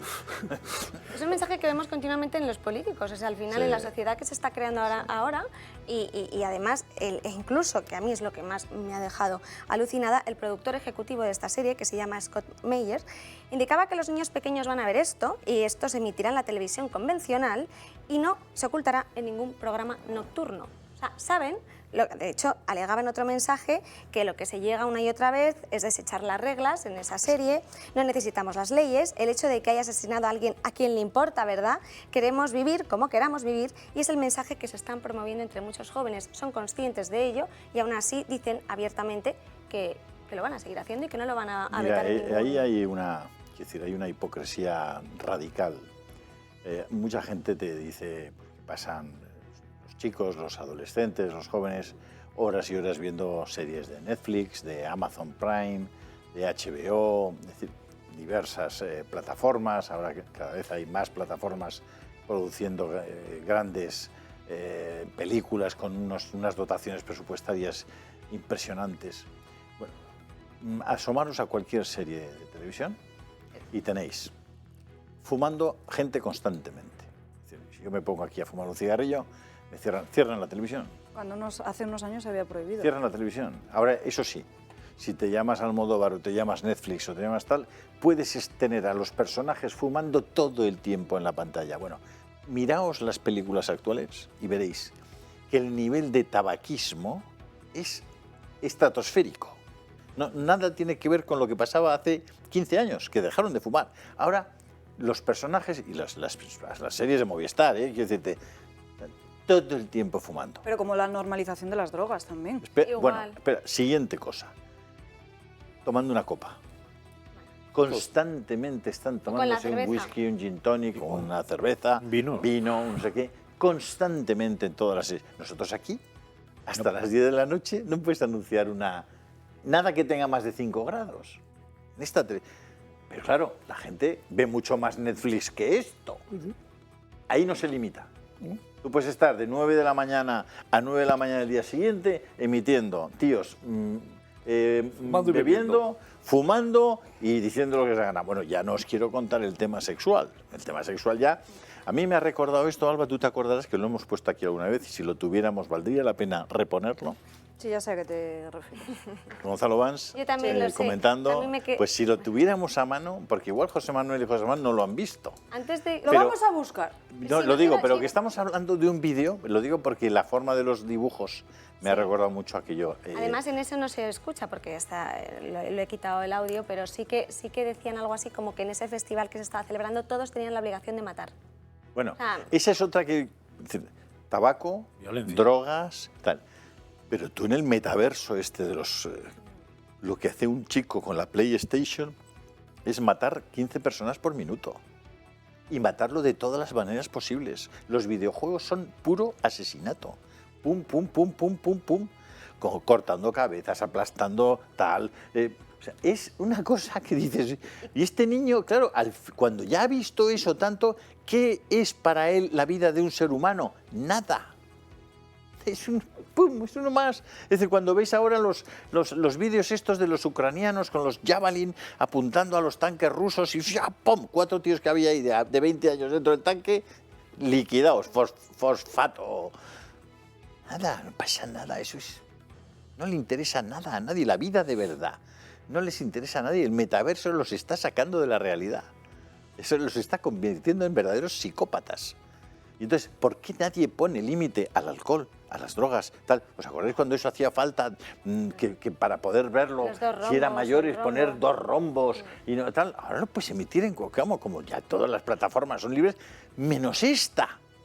O sea, los únicos que no podemos aquí, ponemos un vídeo de no sé quién y te emiten una multa do carallo.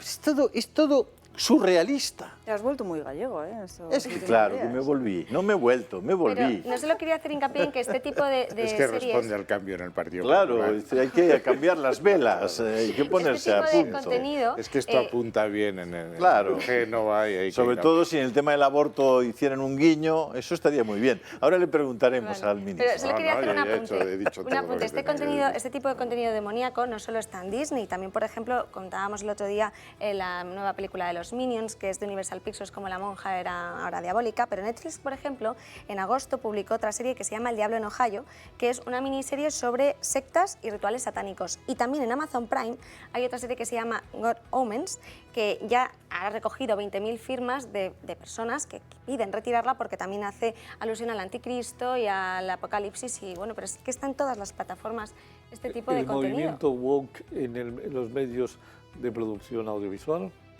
ha triunfado. Pero en eso se equivoca. Ha triunfado. Todo hoy en estos momentos una producción audiovisual está manejada por la izquierda, ideológica, y lo estás viendo, si es que lo estás viendo. Es decir, el alcohol, el tal, el no sé qué, es decir, el homosexualismo, el bisexualismo, el transexualismo, absolutamente todo está manejado. Pero yo creo que ahí se equivocan bastante. Porque la izquierda y la derecha también sopla lo que puede. Claro, es muy distinto el promocionar un determinado planteamiento homosexual, el que quieras, eso es una cosa que pienso que está muy bien pensada según lo que pretende una sociedad, pero en cambio no está muy bien pensado el volver a resucitar al demonio que estaba enterrado y muerto. Bueno, es que, o sea, cuidado, que se están equivocando porque... Es de una iglesia satánica. Pero no paran, ¿eh? Pero no paran. Cada vez hay más producciones satánicas. Pues se equivocan, Sí, el tema satánico lleva 10 años, que si coges cualquier lista de películas en cualquier plataforma, 1 de cada 5 tiene o demonio o satán hacerlo, es una cosa realmente... Pues debe ser la única manera de recordar que existe el demonio, eso, ¿eh? Porque por otro lado no se habla. Claro, ni del mal, ni del demonio, ni de tal, no se habla. Con lo cual, igual es bendito sea que los woke esté por ahí. Y era difícil no encontrar, por lo menos en una serie, un tipo de color, un gay, una lesbiana y un matrimonio bisexual. Era difícil no encontrarlo, es decir, en sus diferentes capítulos, cualquiera de estos Pero eso sí que está pensado para cambiar el modelo. 100%, el 100%. Pero las series que no se han de iniciado Netflix de y esa de forma HBO están cambiando en nuevas temporadas hacia esa Sí, senda en todas, que está diciendo precisamente Sí, Riera. pero que digo, vuelvo a decir, eso está pensado para modificar un planteamiento de la sociedad.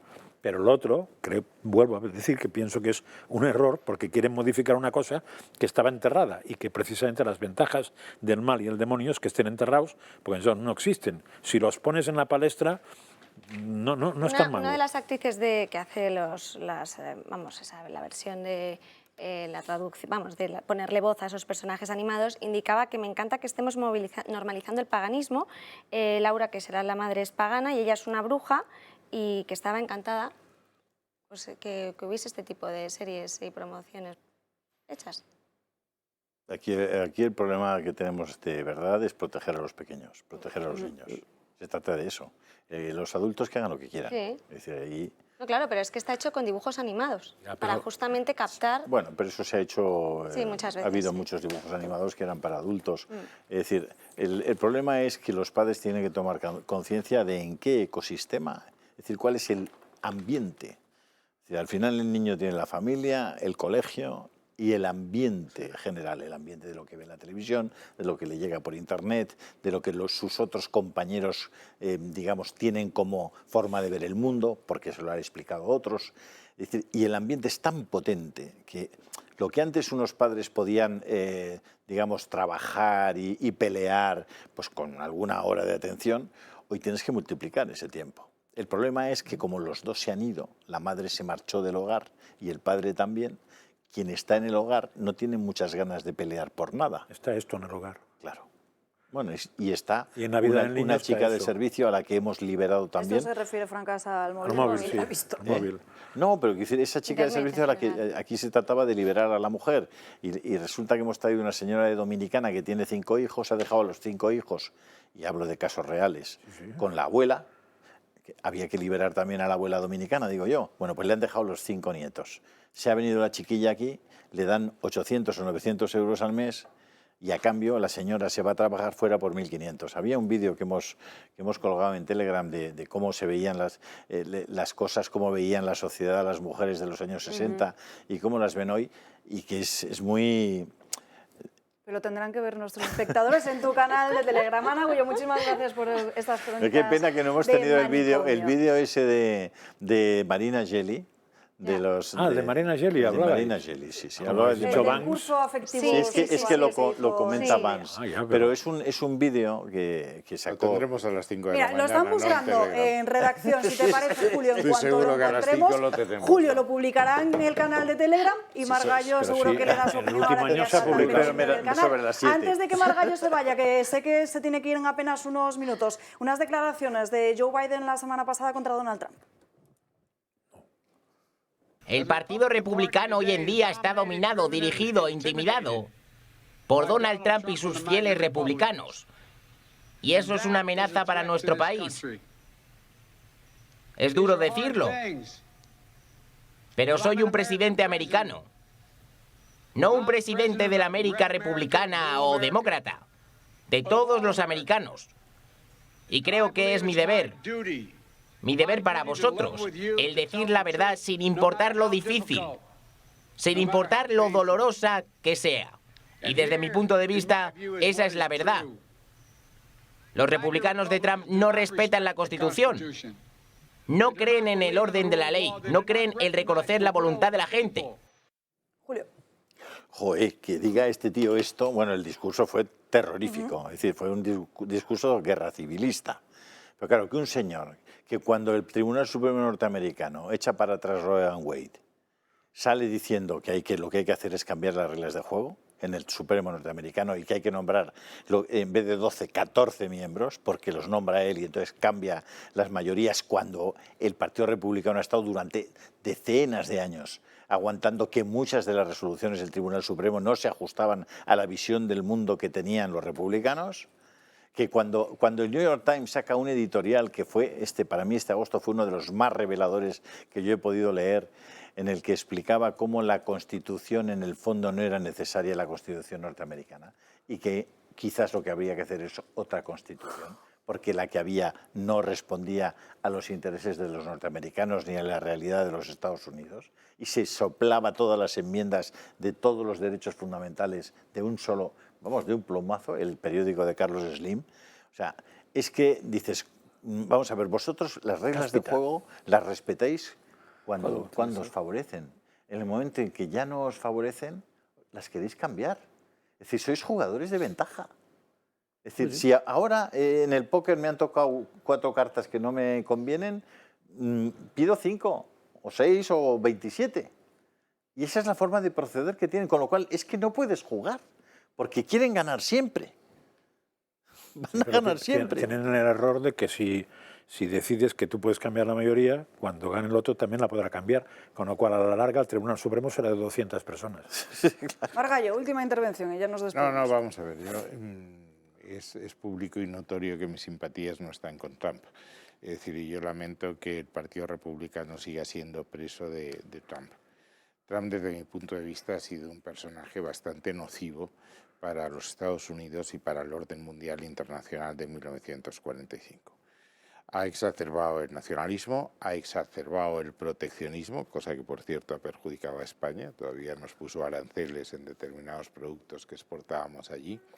Ha intentado romper el impacto, el papel de la Organización Mundial de Comercio, que era el organismo que estaba diseñado para poner un cierto orden en las transacciones internacionales y para resolver los conflictos de forma pacífica y ordenada. No ha renovado el panel de los jueces de apelación, con lo cual eso no ha funcionado, que ha determinado que cada vez sean menos los acuerdos internacionales globales. Se están sustituyendo por bilaterales, que no es el buen procedimiento.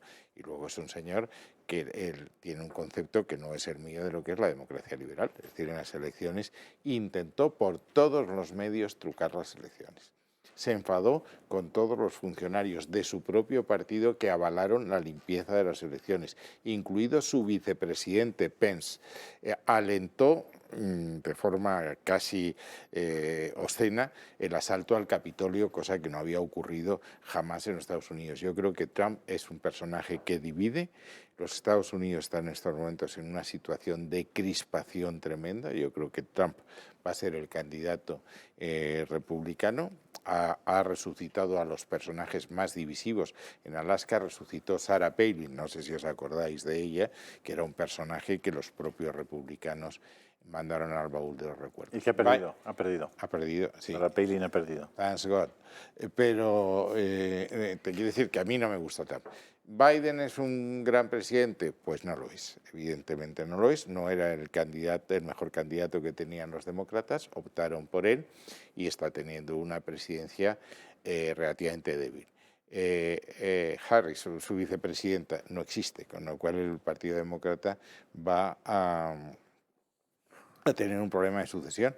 Lo único que nos viene bien a nosotros es que los dos candidatos van a pasar casi de los 80 años, lo cual nos da una cierta esperanza de supervivencia en este mundo. A mí me hacen joven, desde luego. No, tú vas a nuevas generaciones. Sí, no, tú si quieres al PP, nuevas generaciones. Margallo, un placer, como siempre. Pero déjame decirle una cosa al ministro, porque siendo que estoy de acuerdo en las formas de Trump, yo desde luego nunca las he compartido. Es decir, las cosas que ha hecho por Twitter despidiendo a funcionarios de altísimo rango de su propio gobierno. Es decir, ha hecho cosas que son inadmisibles. Las cosas que ha hecho de las mujeres. Pero tengo que decir una cosa. Si pongo en la balanza todo lo malo que ha hecho Trump y pongo en la balanza lo que ha hecho Biden, su hijo Hunter, Ashley, lo que han hecho en Ucrania, lo que han hecho en China y lo que ha hecho Biden con Planned Parenthood y con las Naciones Unidas y con la guerra de Ucrania, tengo que decirte que me quedo con Trump de largo. Trump no hizo ninguna guerra, fue el primer presidente en 80 años que no hizo ninguna guerra y que paralizó todos los conflictos que había, desde Irán hasta Marruecos, hasta la embajada en Jerusalén, pasando por los acuerdos con la propia Rusia y y les advirtió, cosa que no habían hecho los Estados Unidos durante años, les advirtió a los aliados europeos que se había acabado eso de que Estados Unidos pagara la factura de la seguridad. Cosa que está probablemente en el origen de las cosas que están ocurriendo, porque efectivamente Europa se había pasado por el forro que estaba apoyándose en los Estados Unidos, mientras Alemania, y Trump se lo dijo en la última reunión que tuvo con los alemanes, les dijo, oye, mira, mientras dependáis en un 65% de la energía rusa, no nos vengáis diciendo que vais a pagar un 2% de la OTAN, porque esas dos cosas no pueden ser. Entonces yo creo que Trump tiene claroscuros. A mí me encantaría que no fuera el candidato, tengo que decirlo. Preferiría que fuera Ron DeSantis o que fuera la vicegobernadora negra, por cierto, que es una mujer extraordinaria, es Marín, y de la que hemos publicado algunas cosas también en Telegram. Hay personajes en el Partido Republicano me parece que son mucho más sensatos que el propio Donald Trump, pero tengo que decir que si tengo que cambiar a Biden por Trump, cambio sin mirar a Trump por Biden, porque lo de Biden es verdaderamente terrible. O sea, lo de Biden es terrible y eso sí que es divisivo. Me tengo que ir a una breve pausa de publicidad. Margallo, un placer como siempre. Nos vemos en semanas próximas. 2 minutos y enseguida estamos de vuelta. No se marchen.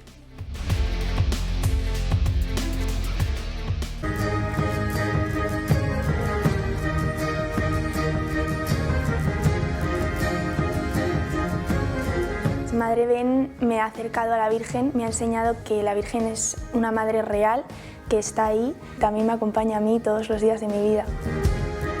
Para mí Madre Ben fue caminar al lado de la Virgen hacia Jesucristo como los primeros cristianos.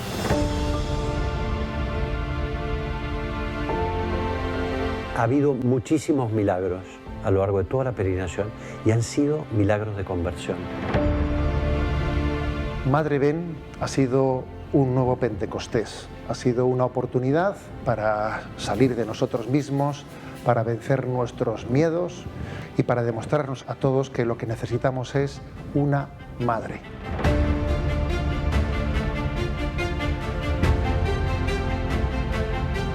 Madre Ben ha sido para mí la calma en medio de tantos días de tempestad.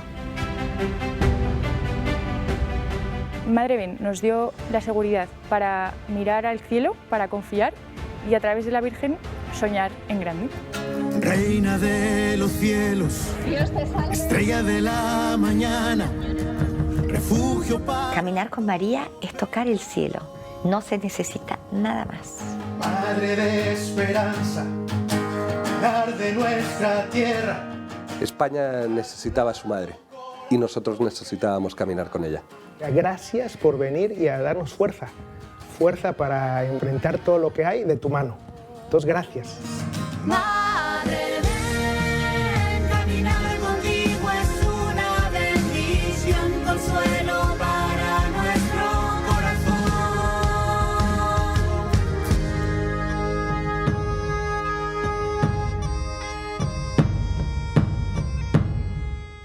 Todos recordamos aquellos momentos más difíciles durante la pandemia. El gobierno nos encerró en nuestras casas y consecuencia de aquello fue una gran desconfianza, miedo y desesperanza. Las iglesias dejaron de dar la comunión, cerraron las puertas y la fe se vio encerrada en los hogares. Pero cuando las cosas van mal, una madre se mueve, ya sea para dar ánimo, esperanza y, si es posible, para curar las heridas. Y eso fue lo que ocurrió durante 2021. La Virgen María vino desde Éfeso y recorrió España gracias a una peregrinación organizada por laicos a la que llamaron Madre Ben. Ahora están realizando una película que quiere contar cómo surgió aquella peregrinación, y sobre todo algunos de los testimonios más impresionantes, porque durante esta peregrinación hubo milagros, conversiones y en muchos creció la fe y devoción popular tras el paso de la Virgen. De todo ello vamos a hablar con Enrique de Simón y también con Ambrosio Arizu, que nos acompañan hoy aquí con nosotros. Muy buenos días a ambos. Buenos días. Bueno, la Virgen, aquella Virgen que recorrió las calles y visitó a los enfermos en sus casas, está más viva que nunca. La Virgen, impresionantemente, y seguramente gracias a toda la oración contemplativa que hubo detrás, se dejó ver desde que salió de la base aérea de Zaragoza a Éfeso y vuelta hasta que llegó al Cerro de los Ángeles el 12 de octubre. Fueron 6 meses de testimonios uno tras otro de la presencia real de María. Entonces, ¿qué es Madre-Ben? Ambrosio. Madre-Ben es la visita de una madre a sus hijos. Madre-Ben es un regalo que le hace la Virgen al pueblo español. Madre-Ben es la renovación de la visita que hizo a Santiago hace casi 2000 años. Entonces lo hizo para darle ánimos a él y esta vez lo hizo para darnos ánimo a nosotros, a todos nosotros. ¿Cómo fue posible realizar esta peregrinación, sobre todo cuando vivíamos un momento de pandemias, de cuarentenas y confinamientos? Fíjate, eso en sí mismo es uno de las tantas pruebas de su presencia real en España, porque eran todas complicaciones. Estábamos confinados, no había circulación libre por todo el territorio español.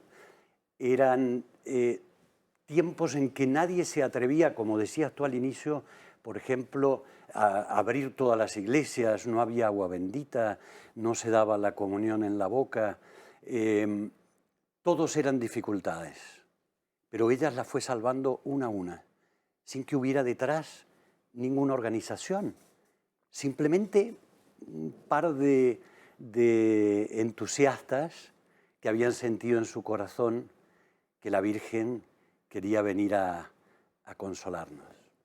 ¿Nos podéis contar un poquito más sobre el proyecto de la película? Bueno, la película realmente es una idea que ha tenido personas ajenas a Madre-Ben y la Fundación Carifil y Goya Producciones, que sabiendo los frutos tan impresionantes que ha habido, querían sacarlos y grabar esos testimonios. Nosotros somos meros partícipes como protagonistas de lo que sucedió y testigos de lo que sucedió, en ayudarles un poco a decir qué testimonios podrían grabar o no, pero nos estamos quedando impresionados de los testimonios de conversión, de vocacionales, de gente que se ha sanado. Ha pasado tantas cosas que aún hoy seguimos hablando perplejos nosotros mismos. En fin, no sé si en la mesa tenéis alguna pregunta. Bueno, yo sí, porque además en la película exactamente en qué consistió eso, porque yo es la primera noticia que tengo del hecho. O sea, estamos hablando de lo que ha pasado después, pero ¿en qué consistió? Cuando se quema Notre Dame de París, un grupo un par de matrimonios tienen la iniciativa de recorrer Francia con la Virgen como un acto de reparación. Y saliendo desde 2 santuarios marianos en el sur de Francia, la Virgen visita andando por toda la tierra francesa 5 santuarios marianos, concluyendo en París, que pintan como una M sobre la geografía de Francia. Cuando vimos eso, que sucedió justo el año antes, sentimos en nuestro corazón que la Virgen nos pedía que también quería hacer algo así para España. Aquello fue un revulsivo en Francia. Es normal que estas cosas no estén en los titulares de los medios de comunicación, sin embargo, lo fue, movilizó muchísima gente. Pues así fue que nos juntamos 4 o 5 personas que habíamos visto este vídeo y que habíamos sentido la misma llamada en nuestro corazón. Dijimos, ¿por qué si vamos a rememorar un año jacobigo, por qué la Virgen no querrá venir también otra vez a visitar al apóstol y a visitarnos a nosotros? ¿Y por qué no construirlo simbólicamente de la misma manera? La tradición cuenta que muy probablemente en aquellos tiempos la Virgen estuviera viviendo en Éfeso. No se aparece en Zaragoza como luego lo ha hecho en Lourdes o en tantos otros lugares, sino que se biloca. La tradición nos dice que estaba viva entonces y viene a verle. Entonces, de allí nace esta idea, es decir, que venga la Virgen desde Éfeso, luego que la llevemos andando los 1300 kilómetros desde Zaragoza, porque es el lugar al que fue a encontrarse con el apóstol entonces, y que luego recorra todos los santuarios marianos que podamos, circulando por toda la península. Y así fue que el 1 de mayo, el día de su marido, San José Obrero, salió de la catedral de Zaragoza enviada por el arzobispo y anduvo hasta llegar a Santiago por todo el camino del norte y luego empezó a bajar recorriendo la península como en sentido contrario a las agujas del reloj, cruzó inclusive el estrecho y luego cruzó a las Baleares, volvió a entrar por Barcelona y finalmente terminó, siempre cuidando esta simbología mariana, donde ella nos lleva a todos, terminó a los pies de su hijo, en el Cerro de los Ángeles. Y el 12 de octubre, va a ser ahora un año, una multitud de no sé cuántos miles de personas caminó detrás de la Virgen desde la Aldehuela hasta el Cerro de los Ángeles. Y allí terminó esta peregrinación donde nuestra madre visitó a miles, pero miles de personas, cientos de sacerdotes, decenas de obispos se dejaron mirar por ella. Esto fue Madre Ben, una madre que visitó a todos los hijos, que salió al camino a buscar a todos sus hijos. Si no me equivoco, se necesita recaudar una gran parte del presupuesto que todavía no se ha conseguido, ¿verdad? Bueno, nosotros en Madre Ben, una de las bonitas cosas que ha sido es que se ha hecho todo en espíritu de pobreza. No se pidió un euro a nadie y todo ha sido por providencia y lo que cada uno ha querido gastar. Ahora, los que están haciendo la película, hay un mecenazgo detrás que aporta muchísimo del presupuesto, pero quieren dejar la participación a todos aquellos que quieran sentirse y que quieran participar de ello, pero en espíritu generoso, que nadie se sienta forzado a dar dinero si no quiere. Pues ahí tienen esta página web, madrebenlapelícula.com, para que puedan, todo aquel que quiera, aportar un granito de arena para que este proyecto pueda ver la luz en diciembre. Muchísimas gracias. Recuerda que Juan Pablo II llamaba a España la tierra de María. Es la tierra donde más advocaciones marianas hay del mundo. Y pues, no hay un hueco, no hay un rincón en España donde no haya una pequeña ermita, donde no haya una virgen que sea la patrona de ese pequeño pueblo, de esa ciudad. Por tanto, es un asunto pues que ha impregnado España y que es lo más bonito probablemente que hay en esta tierra de María, decía Juan Pablo II. Así que felicidades, porque es una preciosa historia, una preciosa iniciativa y que la película la podemos ver aquí e incluso emitirla. Así sea. Muchísimas gracias a ambos. Nos quedan apenas unos 9 minutos de programa y me quiero ir con los datos de José Ramón Riera, pero antes vamos a ver lo que ha sucedido en Chile. Chile se opone a la Constitución de Gabriel Boric. Con un rechazo del 62% de los votantes, la nueva Constitución se congela. Dicha norma debía reemplazar a la sancionada por la dictadura de Pinochet en 1980. Pero el pueblo chileno no ha querido. Hoy ha hablado el pueblo de Chile y lo ha hecho de manera fuerte y clara. En Chile, en nuestro país, las instituciones funcionan. Y ahora el presidente se siente en la obligación de exhibir toda su habilidad política para cumplir con el mandato que prometió en el año 2020, cuando un 80% de los votantes votó a favor de redactar una nueva ley fundamental.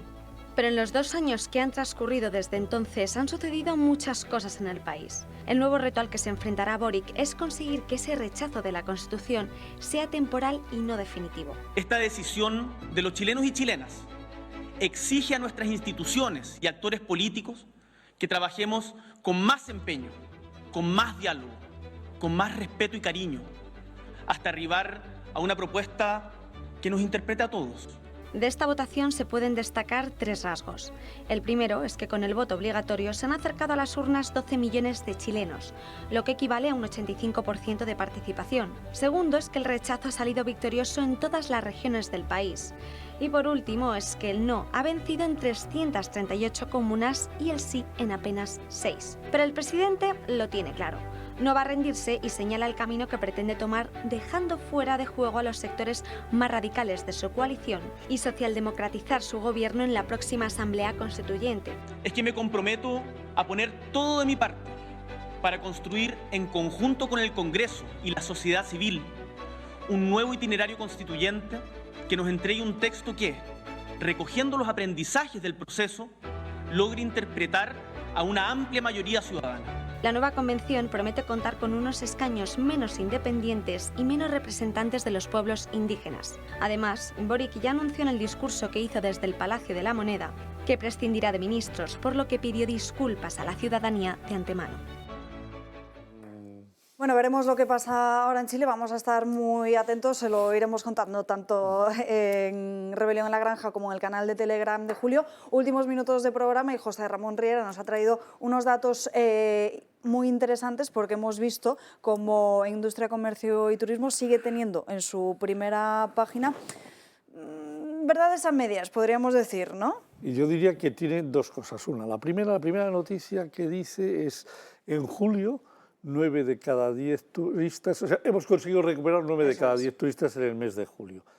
Es verdad, en el mes de julio hemos conseguido recuperar 9 de cada 10 turistas con respecto al 2019. Lo que no dice la noticia es que, acumulado a julio, hemos perdido casi el 20% de los turistas con respecto a 2019. Entonces, claro, cuando tú das una noticia a medias, lo que estás intentando o estás consiguiendo es distorsionar la realidad. Y por lo tanto, creo que es muy importante que los espectadores vean los números que vamos a presentar ahora. Pero es que además hay otra que es tremenda.